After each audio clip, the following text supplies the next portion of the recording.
요한복음 3장 1절. 그런데 바리새인 중 니고데모라고 하는 사람이 있으니 유대인의 지도자라. 그가 밤에 예수께 와서 이르되 라삐여, 우리가 당신은 하나님께로 오신 선생인 줄 아나이다.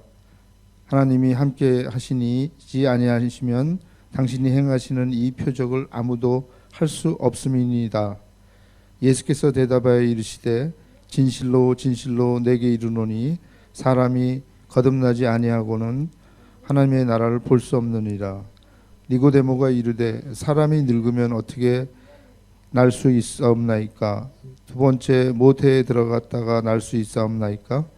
예수께서 대답하시되 진실로 진실로 내게 이르노니 사람이 물과 성령으로 나지 아니하면 하나님의 나라에 들어갈 수 없느니라. 육으로 난 것은 육이요 영으로 난 것은 영이니라. 내가 네게 거듭나야 하겠다는 말을 놀랍게 여기지 말라.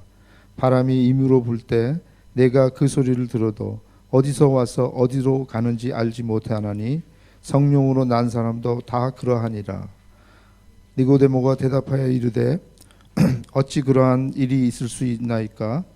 예수께서 그에게 대답하여 이르시되 너는 이스라엘의 선생으로서 이러한 것도 알지 못하느냐? 진실로 진실로 내게 이르노니 우리는 아는 것을 말하고 본 것을 증언하노니라. 그러나 너희가 우리의 증언을 받지 아니하는도다. 내가 땅의 일을 말하여도 너희가 믿지 아니하거든 하물며 하늘의 일을 말하면 어떻게 믿겠느냐?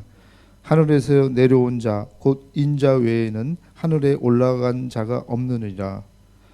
모세가 광야에서 뱀을 든 것 같이 인자도 들리어야 하리니 이는 그를 믿는 자마다 영생을 얻게 하려 하심이니이다.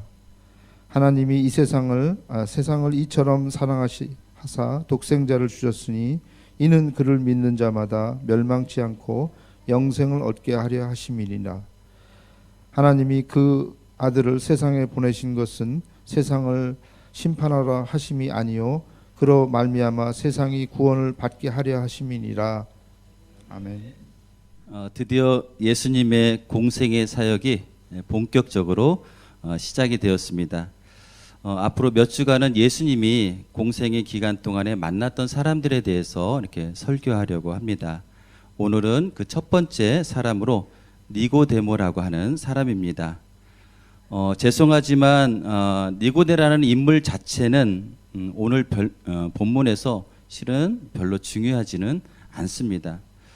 사실 성서에 등장하는 모든 위대한 신앙인들의 경우도 마찬가지입니다.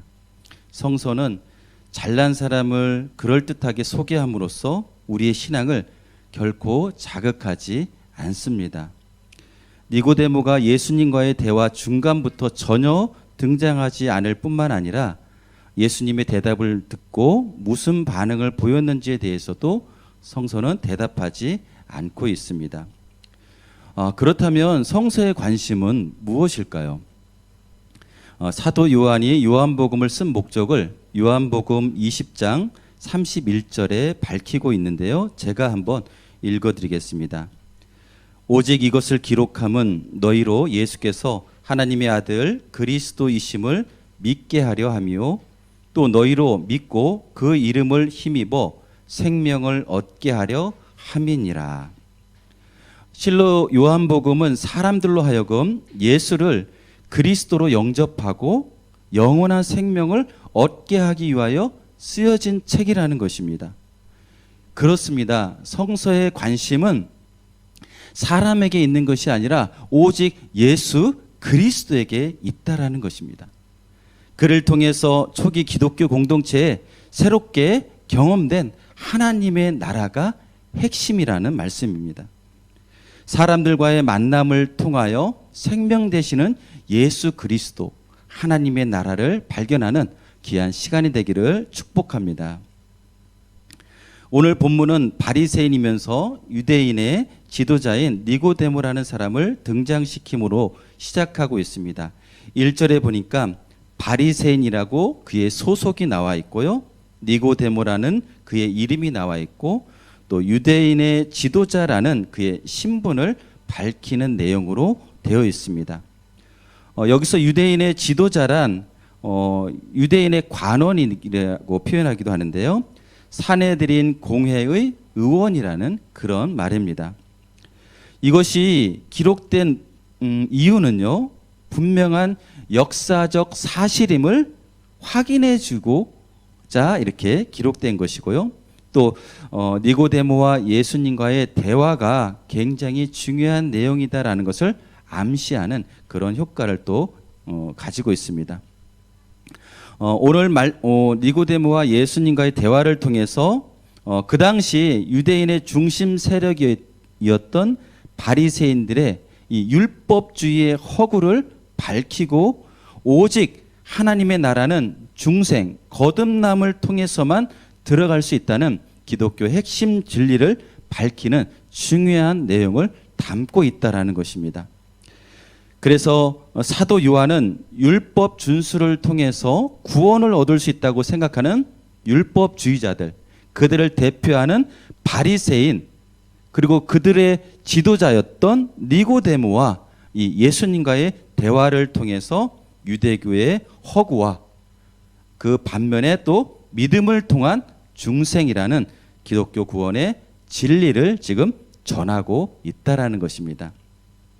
그래서 유대교의 핵심 인물인 니고데모에 대해서 우리 서두에 이렇게 조금 부연 설명을 하고 있는 것입니다. 이 니고데모는요, 다른 복음서에서는 전혀 언급되고 있지 않은 인물입니다. 그런데 본서에서는 3번이나 나타나게 되는데요. 7장에 가면은 예수님과 대화한 후에 유대 종교 지도자들이 예수님을 죽일 계획을 세우고 있을 때 사내들인 공회에서 그 반대 의견을 니고데모가 이렇게 이야기하는 장면이 나오고요. 또 요한복음 19장에 가보면 예수님께서 운명하신 후에 아리마대 요셉과 함께 예수를 장사 지낸 문맥이 등장하게 됩니다. 제가 요한복음 19장 38절 39절 말씀을 한번 읽어드리도록 하겠습니다.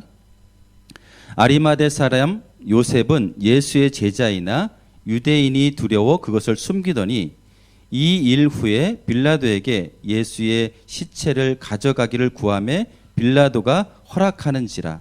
이에 가서 예수의 시체를 가져가니라. 일찍이 예수께 밤에 찾아왔던 니고데모도 몰약과 침향 섞은 것을 100리트라쯤 가지고 온지라. 네, 여기서 니고데모가 이렇게 등장하는 것이죠. 이렇게 요한복음이 공간복음서에서는 전혀 기록되지 않은 인물에 대해서 이렇게 거듭거듭해서 기록하고 있는 것은 일단 그 요한복음의 기록 시기가 기원 후 90년대라고 이렇게 이야기하고 있습니다. 그러면은 공간복음서 마태, 마가, 누가복음이 쓰여진 시기가 60년대, 70년대 그 전후로 쓰여졌다라고 보면은 이것은 공간복음서의 내용을 기본적으로 전제로 하고 있고 또 그것을 보충하기 위해서 이 요한복음을 추가로 더 기록했다라고 보아야 합니다. 그런 면에서 보니까 이렇게 학식이 높고 또 진지하고 또 진실하고 또 지도자로 있었던 니고데모가 그런 지도자가 오히려 중생의 진리에 대해서 지금 굉장히 무지했다라는 것을 보여줌으로써 유대교의 한계를 지적하고 있다라는 거예요. 제가 뭐 마태나 누가복음 이렇게 말씀할 때 잠깐 말씀드렸는데 예루살렘의 성전이 완전히 파괴되고 나서 유대교에서 강조한 것은 바리새파인들을 중심으로 해서 율법을 강조하고 율법을 강화하는 쪽으로 이끌어갔다라는 것입니다. 이제 더 이상 눈에 보이는 성전이 그들에게 없기 때문에 이제 율법을 중심으로 해서 그들은 신앙을 강화했고 전통을 지켜나갔던 것입니다. 그런 역할을 핵심적으로 했던 사람이 바리새파 사람들이었습니다. 그 바리새파 사람들은 모든 백성들의 지지를 많이 받았던 파입니다.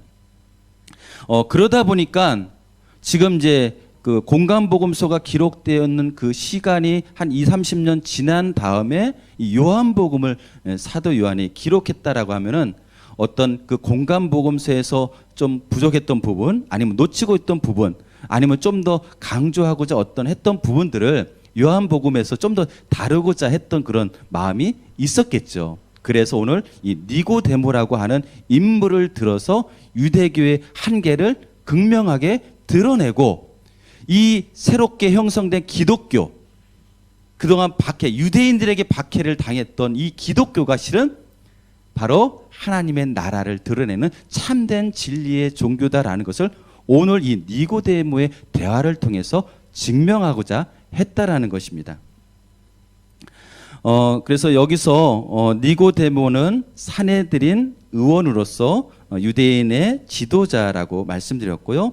이런 신분을 특별히 밝힌 것은 여기 보이진 않지만 그 당시 유대 사회에서 이렇게 엘리트로, 리더십으로, 지도자로 있었던 사람들 중에 적지 않은 무리가 실은 예수님에게 관심을 가졌다라고 보면 맞을 것 같습니다. 우리가 사도행전을 보면서도 사도 바울이 이렇게 로마로 이송하고 있을 때나 또 로마 감옥에 있을 때 이 사도 바울을 만나려고 찾아온 많은 리더십, 엘리트, 이런 사람들을 우리가 종종 만나게 되는 것처럼, 이 당시에 요한복음이 기록되었던 그 당시에도 이런 많은 사회 지도자들, 엘리트층이 실은 예수님에 대해서 관심을 가지고 있었다라는 그런 것입니다. 그런 것들을 전체적으로 이렇게 통합해서 지금 오늘 니고데모라는 인물을 통해서 이렇게 이야기를 하고 있다라는 것입니다. 니고데모는 유대인의 지도자이기 때문에 여러 채널을 통해서 아마 다양한 정보들을 수집할 수 있었을 것입니다. 그래서 많은 사람들이 와서 그에게 예수님에 대해서, 예수님이 행하신 일들을 알려주었을 것입니다. 그런 이야기를 듣고서 그는 직관적으로 그분이 하나님께서 오신 선생이다라는 것을 알았던 것 같습니다. 느꼈던 것 같습니다.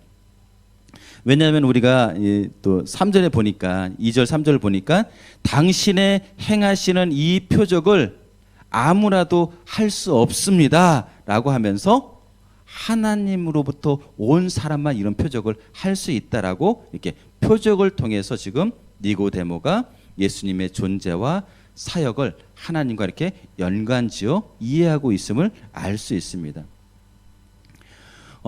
여기 표적이라고 하는 그런 부분에 아마 그런 것을 듣고 예수님이 하나님으로부터 온 그런 분이다라고 이렇게 느꼈다고 하는데, 지금 여기 니고데모라고 하는 유대인의 지도자가 예수님에게 관심을 갖는 것은 어떤 거냐면 표적을 통하여, 지금 이렇게 들은 것, 표적을 통하여 들었던 거죠.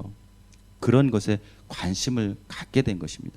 많은 엘리트 집단들도, 아마 많은 군정들도 예수님의 관심을 갖고 있는 것은 바로 예수님이 어떤 메시아나 이런 어떤 그런 전체성, 본질에 대해서 관심을 가졌다기보다는 예수님이 하신 그 능력, 그 표적에 관심을 갖고 있지 않았는가. 아쉽게도 지금 오늘 그 니고데모도 표적을 통해서 확인했다. 그래서 이렇게 찾아오게 됐다라고 말하는 거죠. 근데 오늘 우리가 읽은 본문에서 보니까 니고데모가 예수님을 찾아오긴 했지만 그 목적이 무엇인지는 정확하게 드러나지 않고 있습니다. 다른 그 구절에서 이렇게 보면은 어떤 관리처럼 영생에 이르는 길을 알고 싶다거나, 또는 남에게 알리지 못할 죄가 있어서 이 죄의 문제를 해결해 왔다거나, 아니면 아무도 못 고치는 어떤 병이 있어가지고 이 병을 치료받고 싶다거나, 아니면 세례 요한처럼 예수님 당신이 그리스도인지 궁금하다, 뭐 이러는 것이 언급이 안 돼 있다라는 거예요. 단지 표적을 통해서 당신이 하나님으로부터 온 분인 것 같습니다라고 해서 이렇게 와서 그 목적에 대해서는 정확하게 언급되지 않고 있다라는 거예요. 근데 이런 얘기를 이제 듣자마자 이제 예수님을 찾아온 것에 대해서 예수님에게 구체적으로 이렇게 언급하고 있지는 않지만, 예수님은 어떤 분이십니까? 이미 그에게 필요한 것들을 직관적으로 예수님은 아셨던 겁니다. 그래서 그가 지금 영적인 어떤 갈등을 느끼고 있다라고 느꼈던 것입니다.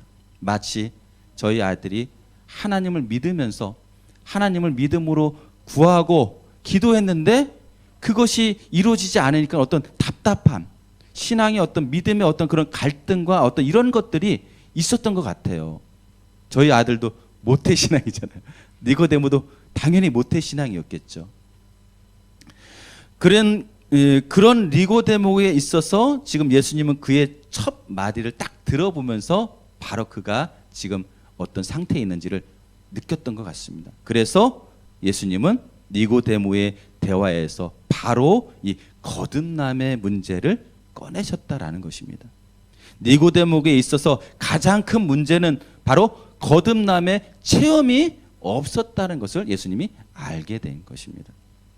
그렇다 보니 니고데모는 이렇게 예수님에게 다시 태어나야 한다는 이 말씀을 듣고서도 이것을 정확하게 깨닫지 못했다는 것입니다. 그래서 다시 또 물어보고 이렇게 재차 물어보는 거죠. 근데 이런 현상은 니고데모만이 아니라 그 당시 니고데모를 대표하는 유대교, 유대인들 전체를 통틀어서 그 모든 사람들이 기적을 통해서 하나님을 확인하고 싶어 했다라는 것입니다. 그러다 보니까 실제로 그들이 원했던 건 뭐냐면 메시아를 통해서 정치적으로 독립국이 되고 더 나아가서 온 세계를 지배하는 그런 나라가 되기를 바랬던 그런 목적과 요구들을 가지고 있었기 때문에 이 마국간에 태어나서 갈릴리 나사렛이라는 있는 촌동네에서 자란 예수라는 그 사람에 대해서 그들이 예수를 메시아로 이렇게 인식한 것은 처음부터 불가능하지 않았을까라고 생각하는 것입니다. 이것은 저희도 경험하는 거잖아요. 관심이 다르면은 무슨 말을 들어도 제대로 이해하지 못합니다. 가까운 사람하고 대화하다가 내가 지금 딴 생각하고 있거나 다른 데 관심이 있으면 막 얘기하면은 무슨 얘기하는지를 이해 못하는 경우가 있는 것처럼 지금 그들은 전혀 다른 관심이 있기 때문에 예수님이 지금 그의 가장 본질적인 문제, 핵심적인 문제를 얘기를 해도 그 얘기가 무슨 말인지를 지금 못 알아듣고 있다라는 거예요. 우리가 지금 성경을 필사하고 있습니다. 성경을 열심히 많이 읽자라고 합니다. 이런 그 활동이 이렇게 줄어들다 보니까 집에서도 성경을 많이 읽고 또 기도도 많이 하고 그런 시간을 많이 갖는데 그런 시간을 많이 가짐에도 불구하고 우리가 하나님의 말씀을 깨닫지 못할 수도 있다라는 거죠. 우리의 관심이 어디에 있느냐 이런 것에 의해서 막 이 성경을 읽고 기도를 하고 있더라도 하나님이 말씀하신 그 궁극적인 그런 것들을 우리가 놓칠 수가 있다라는 것입니다. 이 유대인들은 어떤 사람입니까? 바리새인들은 어떤 사람이에요? 이 지구상에서 종교성으로는 최고의 사람들입니다. 그들이 성경 얼마나 많이 읽습니까? 얼마나 많이 기도합니까? 얼마나 많이 금식합니까? 그런데도 그들은 여전히 예수가 그리스도이심을 모르고 있고 예수님이 전하는 말씀에 대해서 전혀 이해하려고도 받아들이려고도 하지 않고 있다는 이런 영적 현상이 있다라는 것이죠. 그래서 사도 요한은요, 이 니고데모가 예수를 방문한 시간을 의도적으로 밝히고 있습니다. 밤이라고 밝히고 있는데요. 한번 볼까요? 2절에 보니까 그가 밤에라는 이렇게 표현하고 있어요. 이는 어떤 사건이 일어난 시간을 명시해서 사실성을 확보하려는 그런 차원이고요.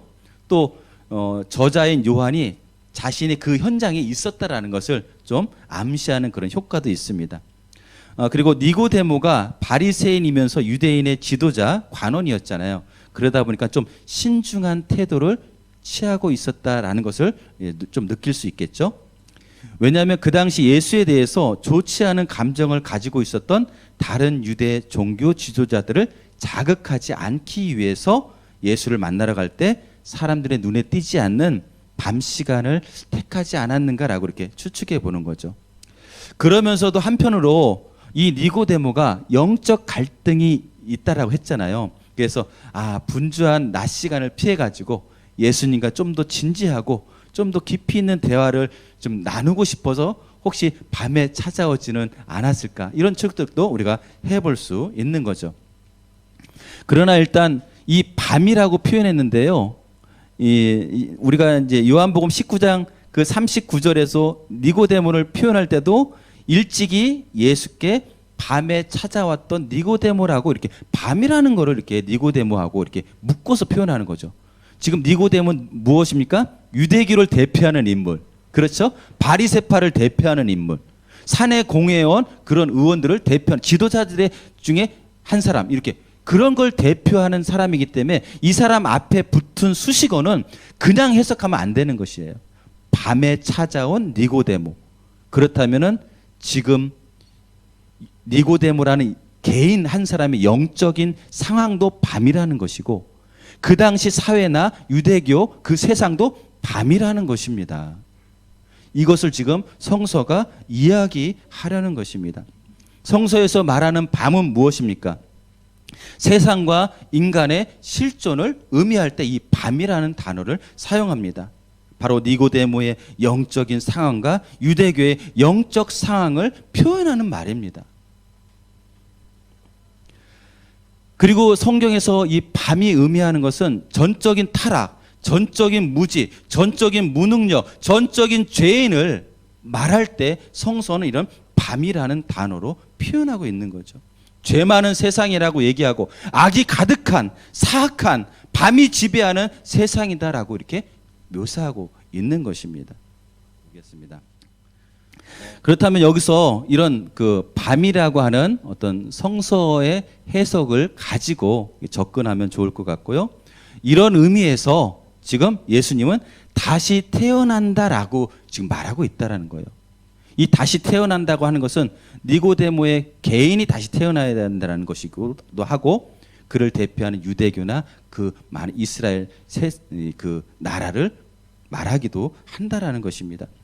여기서 거듭남이라고 하는 그 헬라어 단어는 겐네데 아노멘이라고 이렇게 부르는데요. 이 말은 위로부터 그리고 다시 태어나는 것을 말할 때 사용합니다. 위로부터라는 그런 말은 하나님으로부터라는 의미가 될 수 있겠죠. 그러나 여기까지 맞아요. 니고데모도 하나님에게로부터 온, 하늘에서 오신 분인 것 같다라고 이렇게 표현하고 있잖아요. 그렇게 의미할 수 있고요. 이 거듭남, 중생의 모든 과정이 하나님의 은혜와 능력에서 오는 것이고 인간의 업적이 아니라는 점을 감안할 때 하늘에서부터, 하나님으로부터, 이 말은 맞는 것 같습니다. 그러시죠? 네.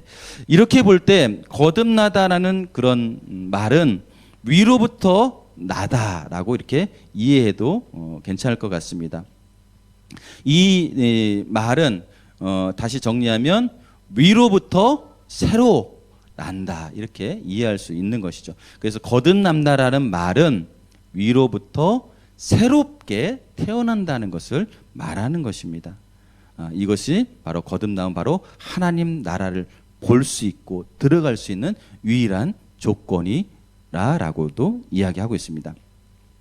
자, 이게 조금 거듭난다는 말을 우리가 조금 이제 이 말만 이렇게 딱 들어봐서는 좀 이해하기가 좀 어려워서 우리가 조금 관련 성구를 한번 찾아보고 싶어요. 그래서 디도서 3장 5절을 한번 같이 한번 봤으면 좋겠는데요.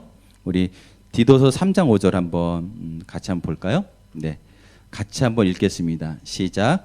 우리를 구원하시되 우리가 행한 바 의로운 행위로 말미암지 아니하고 오직 그의 국률하심을 따라 중생의 씻음과 성령의 새롭게 하심으로 하셨나니. 네, 여기 보면은 오늘 본문에서도 예수님이 물과 성령으로 거듭나야 된다라고 이렇게 표현하고 있어요. 예, 거듭난다는 것은 물과 성령으로 다시 태어난다. 하늘로부터 다시 새롭게 태어난다라는 뜻인데, 여기 보니까 중생의 씻음, 물 세례를 어떤 의미할 수도 있고요. 성령 세례는 바로 성령의 새롭게 하심이다, 그래서 성령에 새롭게 하신다는 이런 것들. 그래서 이것이 무엇일까 그런 부분을 이제 지금 이제 말씀하고 있습니다.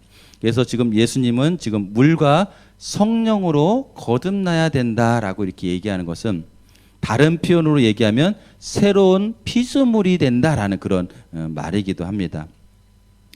이것이 좀 어렵잖아요. 좀 쉽게 표현하자면 바로 십자가에 달린 예수 그리스도를 믿는 것이 거듭난다는 그런 의미라는 것입니다. 그래서 14절에 이렇게 그 노뱀 이야기를 좀 하고 있는데요. 제가 한번 읽어보도록 하겠습니다. 14절인데요. 모세가 광야에서 뱀을 든 것 같이 인자도 들려야 하리니 이는 그를 믿는 자마다, 여기 믿는 자마다 영생을 얻게 하려 하심이라. 거듭난다는 것은 바로 예수 그리스도를 믿는 것이다라는 것이죠, 실은. 그래서 이 모세 이야기를 잠깐 하고 있는 것입니다. 출애굽 이후 광야 생활을 하던 이스라엘 백성들이 이 어려움을 당하자 하나님과 모세를 원망했습니다. 근데 이제 백성들이 독사에 물려서 이렇게 죽게 되는 사건이 일어난 거죠. 겁을 먹은 백성들이 회개하면서 모세에게 요청하자 모세가 노뱀 조형물을 만들어서 장대 위에 걸어놓고 그걸 쳐다보면 산다라고 이렇게 말했던 것입니다. 그리고 실제로 그걸 본 사람은 다 살아났다고 합니다. 요한은 바로 이스라엘 백성이 쳐다보고 살아난 이 노뱀이 바로 십자가에 달린 예수님이라고 말하고 있는 것입니다. 그래서 15절에 이는 그를 믿는 자마다 영생을 얻게 하려 하심이다라는 거죠. 거듭난다는 표현이 15절에는 믿는 자, 그를 믿는다라는 그런 의미로 지금 표현되고 있다라는 거죠. 제가 서두에도 그렇게 말씀드렸지만 이 초기 기독교 공동체는 자신들이 유대교와 어떻게 다른지에 대해서 굉장히 많이 심사숙고했겠죠. 그래서 유대교의 핍박을 견뎌내면서 이 유대교와 우리는 다르다라는 것을 뭔가 증명하고 그것을 말해야 했던 것입니다. 그리고 다시 유대교로 돌아가는 그런 성도들에게 분명하게 기독교가 이래서 유대교하고 다르다. 그래서 너희가 정말 살아나고 구원을 얻으려면 예수, 기독교를 믿어야 된다라고 이렇게 말을 해야 되는 것입니다. 그래서 지금 물 세례와 성령 세례가 바로 유대교와 기독교를 구분하는 그런 적이다라고 이렇게 지금 표현하는 것이죠. 그 요한복음 전체의 주제, 목적에 대해서 20장 31절에 나와 있는데 요한복음 3장 16절, 17절도 요한복음의 주제를 또 말하고 있습니다. 근데 이것은 요한복음의 주제만 말하는 것이 아니라 성경 전체의 주제를 말하는 것이기도 합니다. 그래서 요한복음 3장 16절에서 17절은 저희가 다시 한번 읽었으면 좋겠습니다. 자, 같이 한번 읽을까요? 시작. 하나님이 세상을 이처럼 사랑하사 독생자를 주셨으니 이는 그를 믿는 자마다 멸망하지 않고 영생을 얻게 하려 하심이라. 하나님이 그 아들을 세상에 보내신 것은 세상을 심판하려 하심이 아니요 그로 말미암아 세상이 구원을 받게 하려 하심이라. 여기 보시면 하나님이 세상을 사랑하사라고 돼 있어요. 근데 이 예수님이 지금 이게 니고데모나 유대교에 지금 말하는 거예요. 하나님이 너희들만 사랑하는 게 아니라 하나님은 세상을 사랑하신다라고 얘기하는데 이 얘기가 안 들려오는 거예요. 네. 하나님이 사랑하는 사람은 유대인이나 이방인이나 가난한 자나 부자인 사람이나 건강한 사람이나 병에 들린 사람이나 이런 모든 사람, 남자나 여자나 이런 걸 떠나서 이 세상에 있는 모든 사람을 사랑하신다는 것입니다. 근데 그동안 유대교나 유대인들은 어떻게 생각했습니까? 자기네들만 사랑한다라고 하나님이 그렇게 여겼다는 거예요. 구약 말씀에서도 이스라엘을 내가 너를 자녀 삼았고 백성 삼았고 이렇게 계속해서 말씀하니까 자기들만 선민이고 하나님의 자녀 백성이다라고 굳게 믿었고 그런 관점에서 메시아는 그들을 구원해 줄 메시아가 아니라 그들이 새롭게 이 세계를 다스리는 정복자의 어떤 그런 메시아 하나님 나라를 생각했던 것입니다. 그러나 하나님은 오늘 지금 3장 16절 17절에 분명히 얘기하고 있죠. 멸망과 심판, 영생과 구원은 같은 의미입니다. 예수가 세상에 온 것은 심판이 아니라 구원을 목적이라고 했습니다. 바로 예수를 통해서 구원받을 수 있다는 사실을 알고 그것을 믿는 사람이 바로 영생을 얻는 사람이고 그 믿는 사람이 바로 거듭난 사람이라고 예수님은 말씀하는 것입니다. 근데 이것이 잘 눈에 들어오지 않는 거예요. 귀에 들어오지 않는다는 것입니다. 물론 믿지 않는 교회 밖의 사람들은 당연히 뭐 들어오지 않겠죠. 근데 교회에 왔다 갔다 하는 사람들도 이것을 경험하지 못한다는 게 문제인 것입니다. 그래서 예수님은 물과 성령으로 거듭나지 않으면 하나님 나라에 들어갈 수 없다라고 말씀하시는 것입니다. 요한복음은 십자가에 달린 예수를 통해서 영생과 구원이 시작되었다는 사실을 전하고 있습니다. 그 이전에는 유대인들은 율법과 표적에 매달렸지만 이제는 더 이상 그런 것에 매달릴 필요가 없다라고 지금 예수님은 말하는 것입니다. 왜요? 우리가 밤이라고 생각했을 때 아침이 오려면은 어떻게 해야 됩니까? 이 세상이 전부 밝아지려고 하면은 어떻게 해야 되나요? 촛불을 가는 곳마다 밝혀야 됩니까? 손전등을 들어야 됩니까?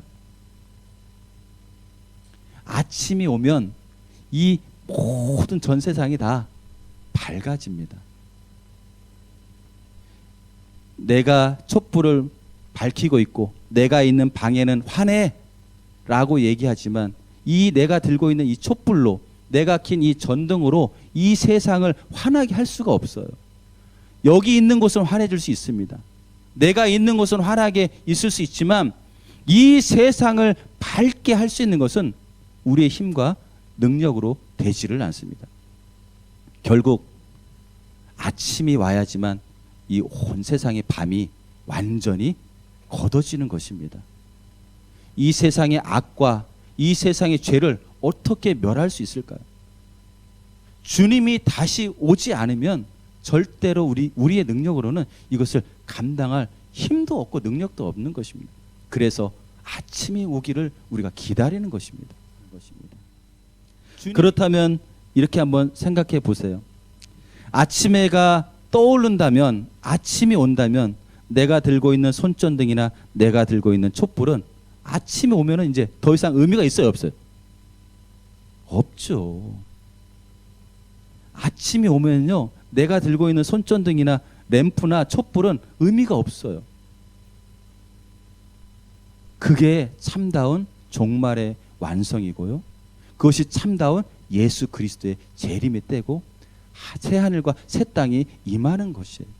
그럴 때 우리가 노력하고 우리가 추구하는 모든 것들은 어떻게 보면 의미가 없는 것일 수도 있는 것이죠. 아침이 오기 전에 우리가 열심히 일해야 됩니다. 아침이 오기 전에 우리가 열심히 불을 밝혀야 되겠죠. 그러나 우리는 여전히 주님이 다시 오실 것을 갈망합니다. 주님이 오실 때만 이 세상이 완전히 환하게 밝을 수 있기 때문입니다.